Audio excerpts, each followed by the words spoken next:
I ended my 10-part documentary about the fall of the Cabal with a promise.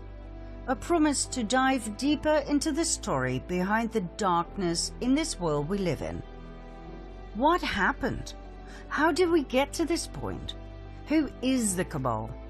And what is their exact agenda? Are you ready to go further down the rabbit hole? Well, fasten your seatbelts, for this is going to be one heck of a ride. Those who rule the world, those truly in command, are referred to as the Illuminati or Cabal. Not many people are aware of their presence, let alone their identity.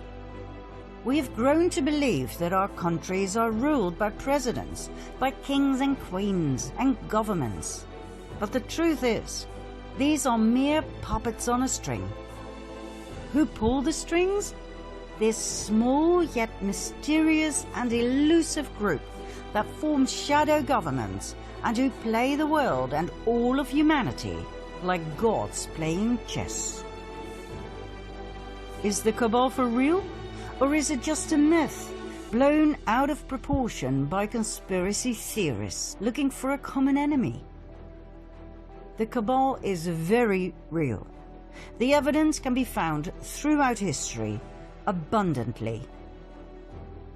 This story covers thousands of years. It is crucial information to understand the modern-day Cabal and the evil we are dealing with. Not only that, it is the only way I can possibly reveal to you the best kept and most shocking secret in the history of mankind. Let's go all the way back in history to the most ancient civilization on Earth, Sumer. Ancient Sumer, 7 millennia ago. What we know stems back from the early writings on clay tablets, written down in cuneiform script. The Sumerian civilization was a highly developed and advanced society with grand cities, temples, and pyramids. Archaeological findings tell us the cities had amazing mosaics, elaborate streets, housing blocks, indoor plumbing, toilets with water flushing systems, and much more. The temple of Inanna at the ancient city of Uruk still baffles us today with its splendor, its vibrant colors and depictions of strange animal creatures. Inanna was the ancient Sumerian goddess associated with love, beauty, sex, war, and political power. She was later worshipped by the Akkadians, Babylonians, and Assyrians under the name of Ishtar or Asherah. Many researchers now believe she was Isis of the Egyptians, Diana of the Greeks, and Venus of the Romans. She was the consort of Baal, the deity who demanded child sacrifice. We shall later see whether this is true or not. The ancient culture of Sumer and its polytheistic religion expanded towards the northwest into Babylonia, then even further west. It went to what we now know as Canaan and Phoenicia. More about this group later. There was a second group. They went further north, all the way to the region we now call Ukraine and southern Russia, between the Black Sea and the Caspian Sea. There they took on the name Khazars and called their new homeland the Kingdom of Khazaria after their ancestors. Joseph Chagam, king of the Khazars, explained in a letter to the foreign secretary of the Caliph of Cordoba, Hasdai ibn Chaprut, that his people were direct descendants from Japheth, son of Noah. Khazaria was right at the center of the northwestern Silk Road. Merchants who traveled through Khazaria had to pay toll, a lucrative way to swell the coffers of the kingdom. The Khazars were different than the peoples from the surrounding countries. They were described as thieves and spies. They were said to be lawless people who lived a life of sin, of sexual extremities, and of cruelty. They would murder travelers from other countries and adopt their identity. They were masters of deceit. And, last but not least, they were said to worship Baal, also referred to as Moloch, a representation of Lucifer that demanded child sacrifice. In return, Baal was said to reward them with riches, with fame and fortune. The neighboring countries despised them. They hated their sacrificial rituals in which they threw babies into the flames or cut them open to drink their blood and eat their flesh, claiming it gave them incredible power and energy and eternal youth. Urged by these surrounding peoples, the Russian ruler knew he had to do something. In the year 600, he warned their king, Bulan, that their Luciferian practices had to end. He told him they had to convert to either Judaism, Christianity, or Islam. The choice was his. Bulan chose Judaism. But he did not really convert. He merely took elements from Judaism and forged them into his own Luciferian belief. King Bulan and his people lived on and prospered. Nothing much had changed, except for the fact that for outsiders they now called themselves Judeans, which they were not. Mind you, the name Jew wasn't invented until the 18th century. 4 centuries went by.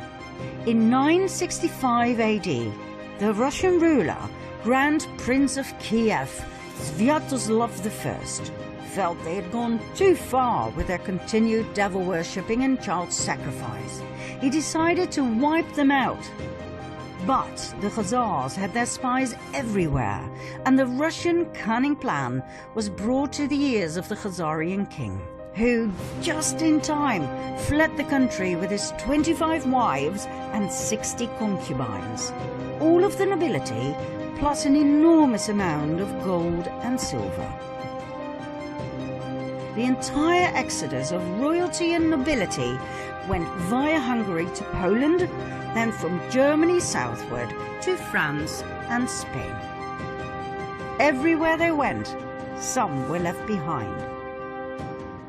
In order to reveal their true identity, they called themselves Ashkenazi Judeans, knowing very well that their new home countries would not exactly be eagerly awaiting Luciferian Khazars.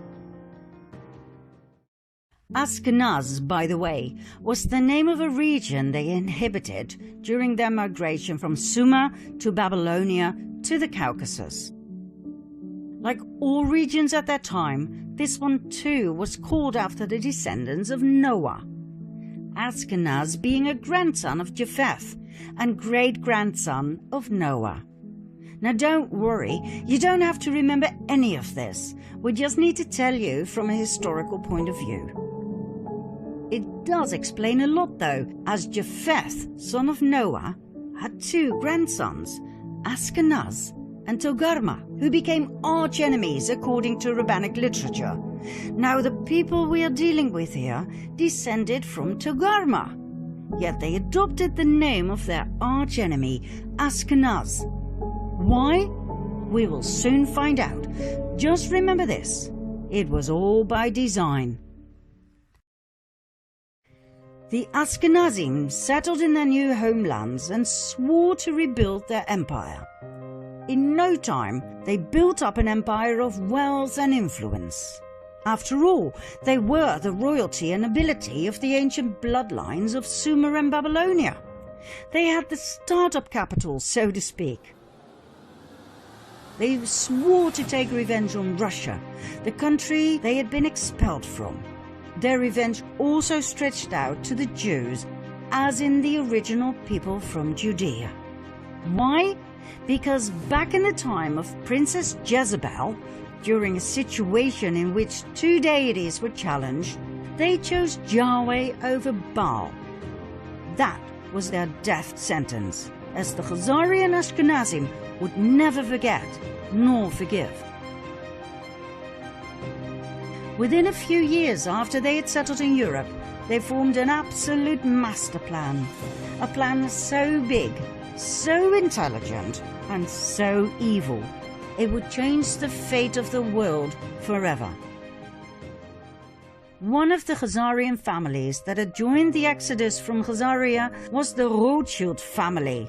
That's right, the Rothschilds I talked about in part 2 of my previous series. They settled in Frankfurt, Germany, where they became wealthy and powerful through trade and banking. They called southern Germany Ashkenaz, as a tribute to their ancestry.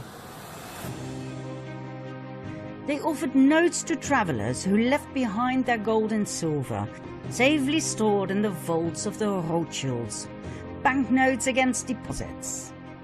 This way they collected an unprecedented amount of riches that, combined with the interest they received, were further used to extend their wealth and thus their power. Meyer Amschel Rothschild had 5 sons who became powerful bankers in 5 large cities: Frankfurt, London, Paris, Vienna, and Naples. In no time, they gained financial power over all of Europe. They became the personal bankers of kings and queens. They even became the treasurers of the Vatican.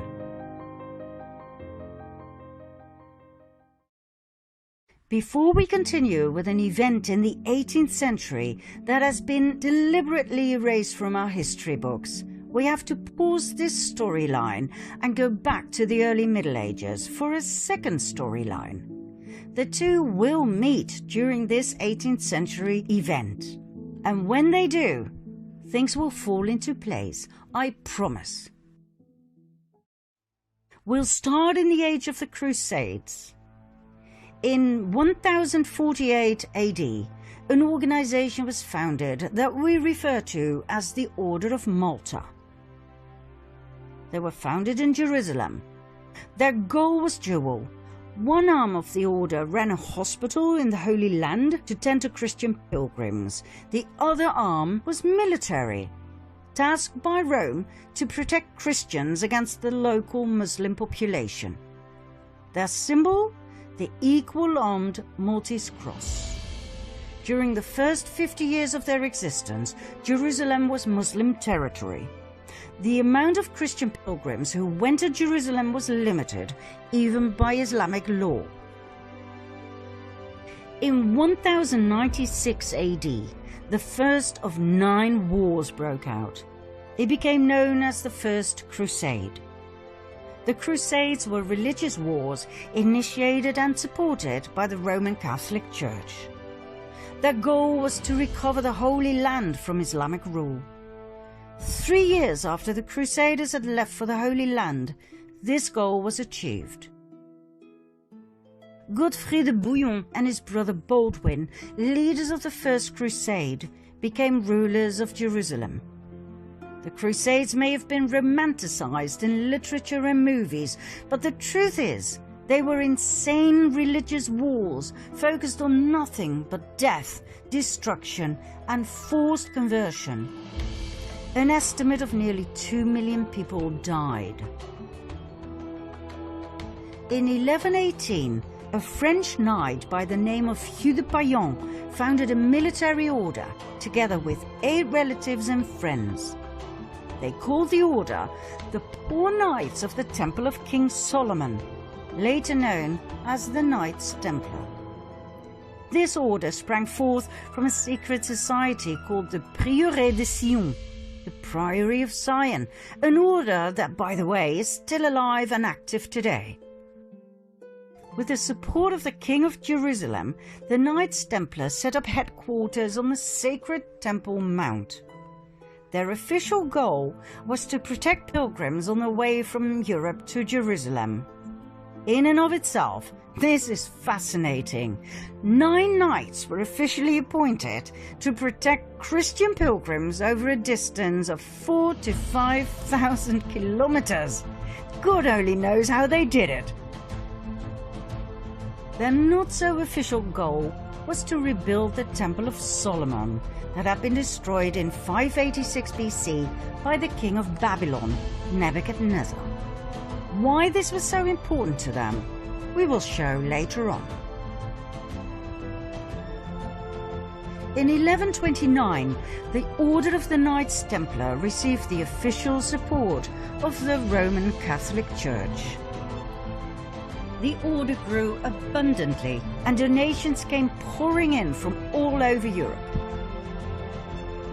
The Knights adopted a code of conduct in which they swore unfailing obedience to the Master. According to researchers, the principle of obedience made the Knights Templar lethal. They acted swiftly and with certainty to do as they had been commanded. A force of Templars became an extension of the will of its commander, the Grand Master. At the height of their power, the Order of the Knights Templar comprised of almost 20,000 members. Only 10% were armed knights. The other 90% took care of infrastructure and logistics. Even though the knights had sworn to a life of poverty, the order was excessively rich, owning large plots of lands, farms, vineyards, mills, horses, arms, equipment, the island of Cyprus, and an impressive fleet of ships. All the way from Europe to Jerusalem, in every city, they had monasteries, castles, churches, universities. They were so powerful they did not need to obey local laws. They could pass freely across all borders. They didn't have to pay taxes, and they were exempt from all authority except that of the Pope. Furthermore, everything they took from the Muslim population that they subjugated and murdered on their way was given to the order. Did they have these privileges in writing? Oh yes, Pope Innocent II took care of everything by signing the papal bull Omne Datum Optimum in 1139. All the order had to do was swear obedience and allegiance to the Pope. There was one area, though, in which the Templars truly excelled: banking. They had a network of banks in many countries that enabled pilgrims to deposit assets in their home countries and withdraw funds in the Holy Land. By the 13th century, the Templars had become such competent and trusted bankers that European kings and nobles who embarked on crusades to the Holy Land often forwarded large cash sums to the Templars that could be withdrawn later so they could pay their armies. The Templars even gave out loans to rulers. They excelled in everything they did, for which they were overloaded with donations, gifts, fame and fortune. However, in the early 14th century, the Knights Templar met their final destiny: King Philip IV of France. This man was heavily indebted by the order. When he asked for even more loans, the order refused. King Philip decided it was time for the Knights Templar to meet their maker. On Friday the 13th of October 1307, a multitude of knights were arrested, including their Grand Master, Jacques de Molay. After years of imprisonment, he and many others were burned at the stake. Medieval documents state that Molay called out a curse over the king and the Pope, Clement V, who had failed to protect them against the wrath of the king, and who had even dissolved the order through his papal bull, Vox in Excelso. Although the Pope dissolved the order, he did not formally condemn it, which would have been normal in those days. 1 month later, Pope Clement died. 8 months later, King Philip died. Ironically, the Pope's body was burned to ashes by a fire that was caused by lightning that struck the church where he was lying in state. The king died of a stroke he suffered during a hunt. But, contrary to what our history teachers have told us, the Order of the Knights Templar did not end here. New orders were founded with new names that were basically the continuation of the Knights Templar. Think Military Order of Christ in Portugal, Supreme Order of Christ in Italy, and so on and so forth. In every European country, the Knights Templar simply lived on the way they had, as if nothing much had changed. Only the order names had. The Order of the Rosicrucians appeared, founded by Christian Rosenkreuz, a German aristocrat. Was it connected to the Knights Templar? Absolutely. The sign of the equal-armed cross of the Knights Templar was combined with a rose. It can be found in medieval churches across France, Spain and Portugal. Yet another secret order was founded in 1534. 2 centuries, 2 decades and 2 years after the official dissolution of the Order of the Knights Templar, the Jesuit Order. The Jesuit Order was a Catholic religious order founded in Paris. Make no mistake though, the Jesuit Order was not an order of pious monks worshipping Jesus from within the walls of their safe monasteries. It was a military order of extremists who had sworn an oath of absolute submission and obedience to the Pope and to their superior general. Let's have a look at their initiation oath. I declare that I have no opinion or will of myself, but without hesitation I will obey every command I receive from my superiors in the Pope's and Jesus Christ's militia. I promise further and declare that when the opportunity arises, I will conduct a ruthless war, secretly or publicly, against all heretics, Protestants and liberals, as I am instructed to do, to exterminate and destroy them of the whole earth, and that I will not spare age, sex or class, and that I will hang up, burn, boil, cook, peel, strangle, and bury these shameful heretics, rip the stomachs and wombs of their wives, and crush the heads of their children against the wall, for the purpose to destroy their horrible race forever.